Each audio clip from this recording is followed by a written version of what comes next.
Hello students, welcome to my channel Neeru Sethi Maths Hub. If you like my videos, then please like, subscribe and share my videos. So far, we have studied ordered pairs, Cartesian product and relation. Today, we are going to start functions. ठीक है, तो आपका function जो है, this is also a relation, but a special type of relation. अब मैं इसको special type of relation क्यों बोल रही हूँ? वो स्पेशलिटी क्या है? वो एक कंडीशन है जो अगर कोई रिलेशन उस कंडीशन को फुलफिल कर देती है तो हम उस रिलेशन को फंक्शन कहते हैं. समझ में आ गया? तो चलिए देखते हैं कि वो कंडीशन है क्या. ठीक है,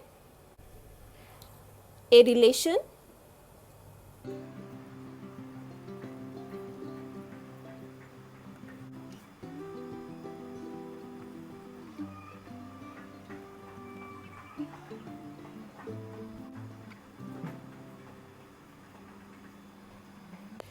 ए रिलेशन एफ. इस बार हम रिलेशन को आर नहीं बोल रहे हैं, रिलेशन को बोल रहे हैं एफ. ठीक है, वो स्पेशल रिलेशन को हम एफ बोल रहे हैं. A relation F from set X to set Y is said to be a function. ठीक है, तो relation from set X to set Y को हम फंक्शन कब बोलेंगे? If every element of set X has one and only one image in set Y. तो वो special condition क्या है कि कोई रिलेशन फंक्शन कब होगा? अगर हर एलिमेंट जो सेट एक्स में होंगे उनकी सिर्फ एक ही इमेज बननी चाहिए सेट वाई में. तो अगर ये कंडीशन फुलफिल होती है कि हर एलिमेंट एक्स का उसकी सिर्फ एक ही इमेज बनेगी वाई में, तो हम ऐसी रिलेशंस को क्या बोलेंगे? फंक्शन बोलेंगे. ठीक है, समझ में आ गया? इसको और अच्छे से अंडरस्टैंड करने के लिए हम कुछ एग्जाम्पल्स ले लेते हैं. ठीक है, लेट कर लेते हैं.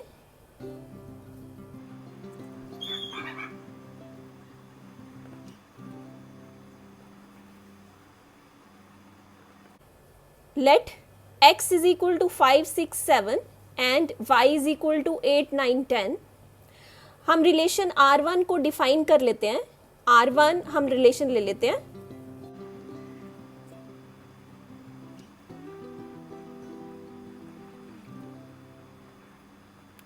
हमने रिलेशन R1 ले ली. Ordered pair X Y such that x less than y for every x belongs to x and y belongs to y. ठीक है, तो अब इस रिलेशन के हम अगर ऑर्डर्ड पेयर्स लिखेंगे, ठीक है, तो हमने क्या करना है? फर्स्ट एलिमेंट छोटा होना चाहिए सेकंड एलिमेंट से. ठीक है, तो 5 ले लिया, 5 छोटा है 8, 9 और 10 से, तो ऑर्डर्ड पेयर बन गए 5, 8, 5, 9, 5, 10. In the similar way 6, 8, 6, 9, 6, 10.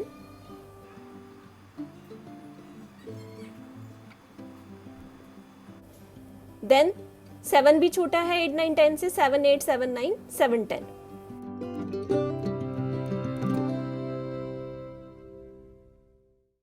ठीक है, ये R1 आ गया.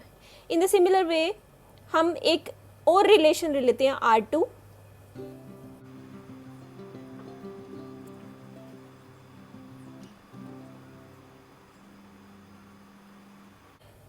R2 में जो ऑर्डर्ड पेयर हैं उस वो एक कंडीशन को सेटिस्फाई कर रहे हैं. y is equal to x plus 3 होना चाहिए for every x belongs to x and y belongs to y. अब इसको, इस रिलेशन को हम लोग रोस्टर फॉर्म में लिख लेते हैं.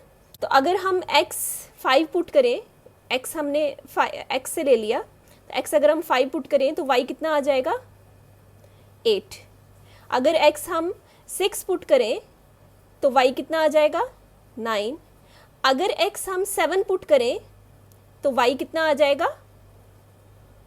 10. ठीक है, ये हमारी रिलेशन R2 आ गई. अब हम R3 रिलेशन ले लेते हैं.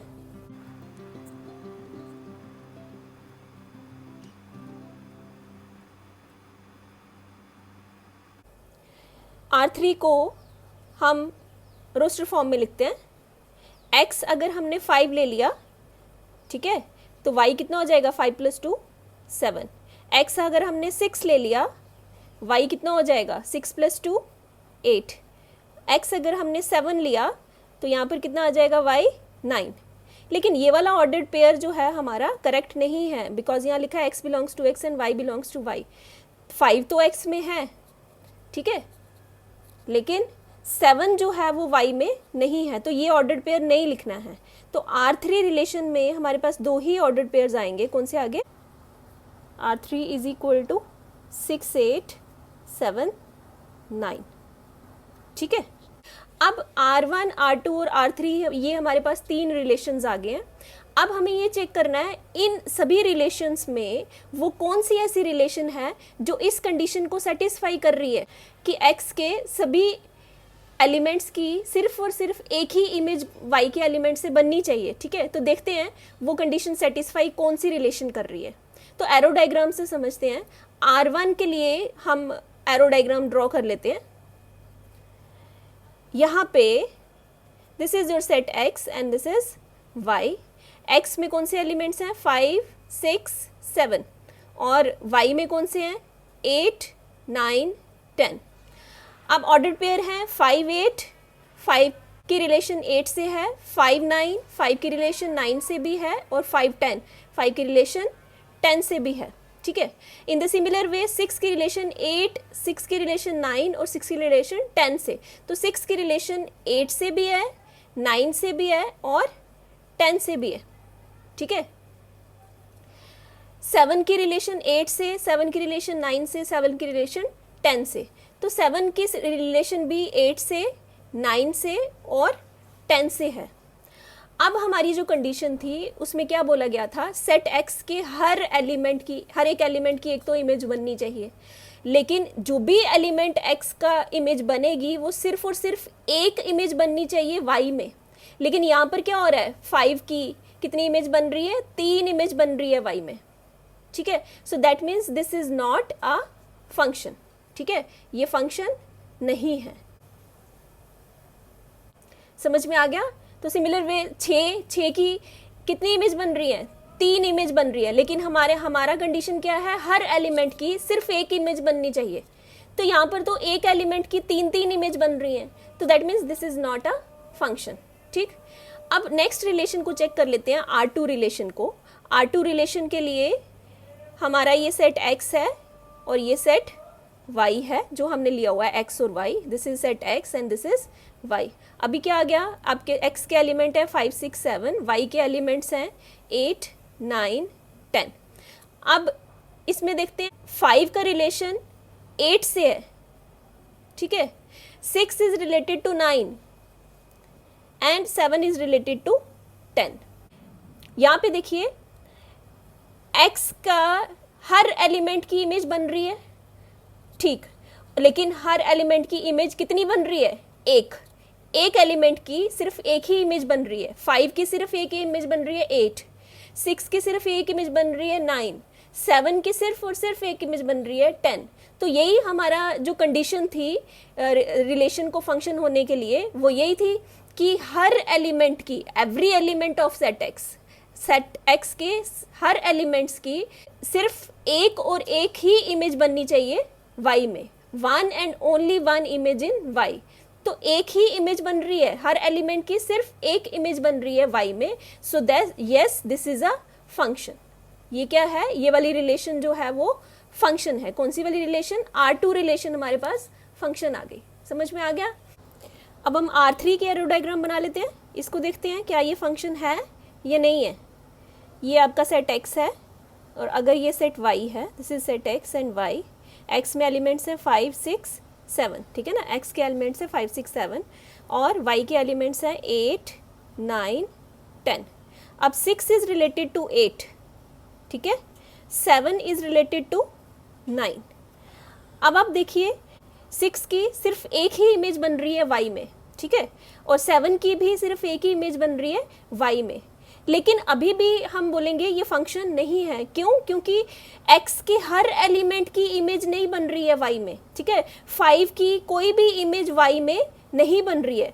लेकिन आपको ये बोला हुआ है ना, कोई भी रिलेशन फंक्शन को कब होगा? If every element of set x के हर एलिमेंट की एक और सिर्फ एक ही इमेज बनेगी y में, हर एलिमेंट x का, ठीक है। तो लेकिन यहाँ x के दो एलिमेंट्स की इमेज तो बन रही है, लेकिन 5 की कोई भी इमेज नहीं बन रही है। So this is also not a function, ये भी फंक्शन नहीं है, ठीक है. So this is not a function. Why? Because 5 does not have any image in y. ठीक, तो ये फंक्शन है because every element of set x has one and only one image in y. ठीक है. This is not a function because 5 has more than one images in y. 6 also have more than one images in y, and 7, which is an element of x, it also has more than one images in y. So this is why this is not a function. समझ में आ गया? Now if f is a function from set x to set y, ठीक है, तो हम उसको लिखेंगे कैसे? f from x to y. ठीक है. Now if f is a function from x to y and xy belongs to f, that means xy कोई ordered pair है function में, ठीक है, then this relation can also be written as, then this relation is denoted by fx is equal to y. ठीक है. अगर f कोई function है फ्रॉम x टू y और x y उसमें ऑर्डर्ड पेयर्स हैं, तो इस रिलेशन को हम कैसे लिख सकते हैं? F x is equal to y. ठीक है. Where x is called input of f, where x is called input of f, या इसको हम इंडिपेंडेंट वेरिएबल भी बोलते हैं. इंडिपेंडेंट वेरिएबल, ठीक है, और इंडिपेंडेंट वेरिएबल. तो x को हम या तो इनपुट ऑफ f बोलेंगे या इंडिपेंडेंट वेरिएबल भी बोल सकते हैं. ठीक है. एंड आपका y क्या है? y इज कॉल्ड आउटपुट, और इसको हम image of x under f भी बोलते हैं. ठीक है. तो जो आपका y है उसको भी हम आउटपुट भी बोल सकते हैं, और हम बोल सकते हैं image of x under f, या हम इसको डिपेंडेंट वेरिएबल भी बोलते हैं. Dependent variable. ठीक है. तो x को इनपुट या इंडिपेंडेंट वेरिएबल, y को आउटपुट या image of x under f. आपने पढ़ा था, हमने जब रिलेशंस पढ़ा था तो उसमें हमने पढ़ा था y is called as the image of x. तो वही चीज़ हम बोल रहे हैं, y को हम बोल सकते हैं इमेज ऑफ x. ठीक है. Image of x under f, या y को हम आउटपुट भी बोलते हैं, या इसको डिपेंडेंट वेरिएबल भी बोलते हैं. तो अब हम समझेंगे इसको हम इनपुट, x को हम इनपुट और y को आउटपुट क्यों बोल रहे हैं. तो यहाँ पे आप फंक्शंस को एक तरीके से और समझ सकते हैं. फंक्शन क्या है? इसमें अगर मैं कुछ भी इनपुट दूं, फंक्शन में अगर मैं कुछ भी इनपुट दूं तो वो हमें एक आउटपुट देगा. ठीक है. x को हम इनपुट बोल रहे हैं, y को आउटपुट बोल रहे हैं. सो दैट मीन्स फंक्शन में अगर मैं कोई भी इनपुट दूं तो फंक्शन हमें एक आउटपुट देगा. तो इसको एक अंडरस्टैंड कर लो, function is like a machine.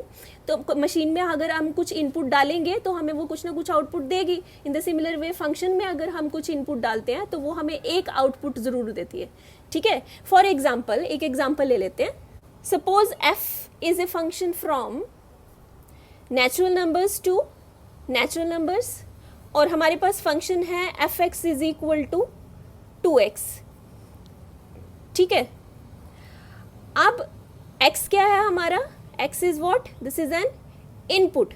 So that means अगर मैं इसमें इस फंक्शन में x कुछ भी डालूं तो y मीन्स आउटपुट. y किसको लिख रहे थे हम? एफ एक्स को. ठीक है. तो y हमें एक वैल्यू देगा, दैट मीन्स एक आउटपुट देगा. फॉर एग्जाम्पल, अगर मैं x पुट कर दूं इसमें, x इज इक्वल टू 1. ठीक है. तो ये y क्या बन जाएगा आपके पास? 2 इंटू 1 2.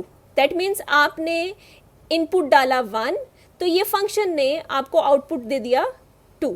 समझ में आ गया? अगर मैं पुट x इक्वल टू 2 करती हूँ तो एफ एक्स लिखो या फिर y लिखो, both are same, both are equal, तो इसकी वैल्यू कितनी हो जाएगी, x आपको 2 पुट करना है तो यहाँ पर कितना हो जाएगा 4। तो दैट मीन्स x 2 डाला, दैट मीन्स आपने इनपुट 2 डाली तो फंक्शन ने आपको आउटपुट क्या दे दी, ये आउटपुट है y, आउटपुट क्या दे दी 4। समझ में आ गया।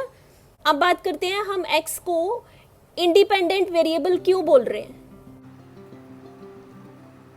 देखिए x को हम इनपुट भी बोल रहे हैं और इंडिपेंडेंट वेरिएबल भी बोल रहे हैं, और y को हम डिपेंडेंट वेरिएबल बोल रहे हैं। ऐसा क्यों बोल रहे हैं, चलिए देखते हैं। तो x इंडिपेंडेंट वेरिएबल है, y बिकॉज x की वैल्यूज आप खुद से सपोज कर रहे हो, this value is not dependent on any other value. ये आप अपने मन से कुछ भी सपोज कर रहे हो without any dependence on other, ठीक है। So that is why x को हम इंडिपेंडेंट वेरिएबल बोल रहे हैं। y को डिपेंडेंट वेरिएबल क्यों बोल रहे हैं,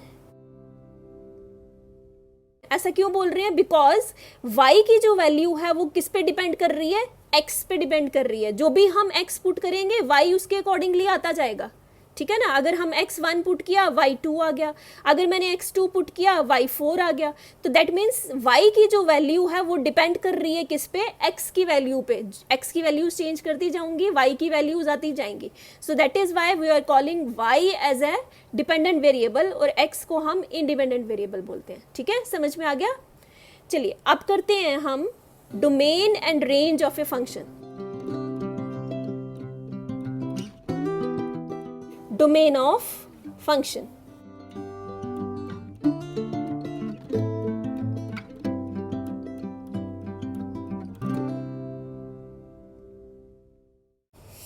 तो डोमेन ऑफ फंक्शन क्या हो गया, the set of values of x for which function is defined is called domain of function.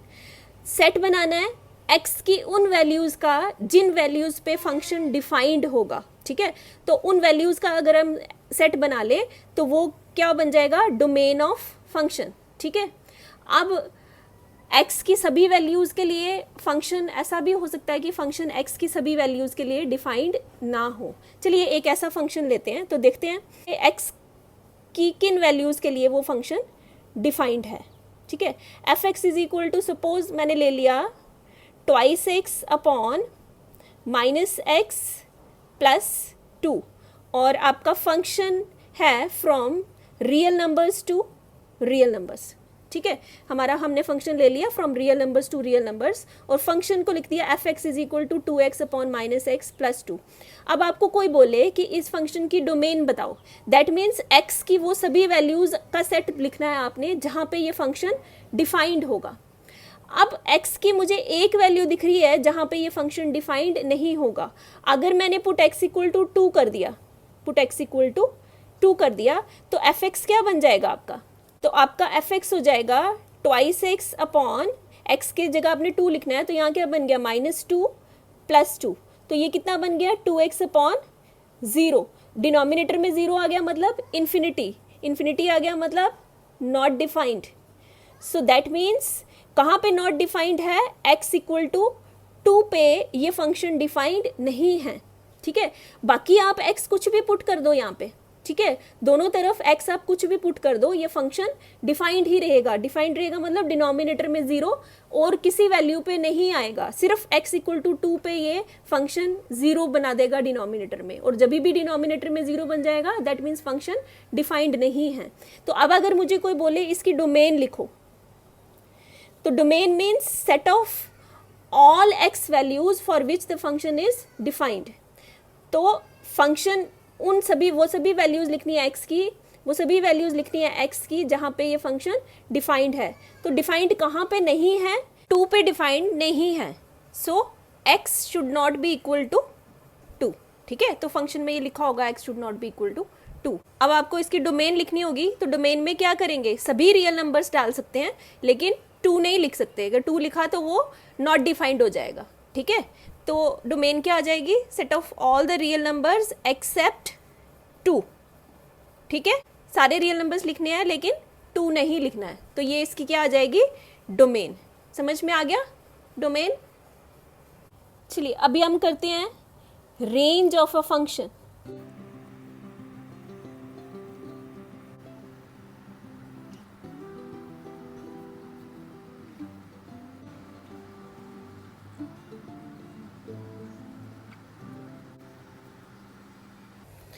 Range of a function क्या है, is the resulting y values we get after substituting all the possible x values. ठीक है, तो किसी function में जब हम x की वैल्यूज़ पुट करेंगे, जहाँ पे वो फंक्शन डिफाइंड होगा, वो सभी x वैल्यूज़ जब हम पुट करेंगे तो जो भी रिजल्टिंग y वैल्यूज़ हमारे पास निकलेंगी, उन y वैल्यूज़ का अगर हम सेट बना देंगे, that set will be the range of a function. ठीक है, जैसे फॉर एग्जाम्पल अभी हमने फंक्शन लिया था एक from natural numbers to natural numbers.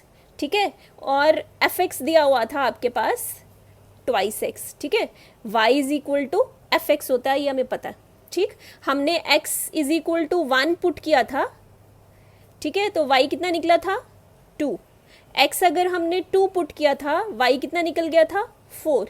x 3 put कर रहे थे तो y कितना निकल गया 6. So on. इसी तरह से अगर आप x की वैल्यूज़ पुट करते जाएंगे, आपके पास y की वैल्यूज़ निकलती जाएंगी. अब y की वैल्यूज़ क्या निकल रही है 2 4 6. दैट मीन्स ये सभी के सभी क्या निकल रहे हैं आपके पास, इवन नेचुरल नंबर्स निकल रहे हैं. ठीक है, तो आपसे कोई पूछे ये जो फंक्शन दिया हुआ है इसकी रेंज बताइए, इसकी रेंज मीन्स x पुट करने के बाद जो y वैल्यूज़ आपके पास निकल रही हैं वो रेंज है. तो रेंज आपके पास क्या निकल रहा है, set of all even natural numbers निकल रहे हैं. तो रेंज क्या आ जाएगी आपके पास, set of all even natural numbers. ठीक है, set of all even natural numbers. So this is the range of this function. Clear, समझ में आ गया. तो आज का जो टॉपिक था फंक्शंस, उसमें हमने डोमेन, रेंज पढ़ा और फंक्शन के बारे में पढ़ा. फंक्शन क्या होता है, कौन सी रिलेशन को हम फंक्शन कहते हैं. आई होप आपको ये अच्छे से समझ में आ गया होगा. नेक्स्ट वीडियो में हम एक्सरसाइज 2.3 के क्वेश्चंस करेंगे. Thanks for watching. Have a nice day.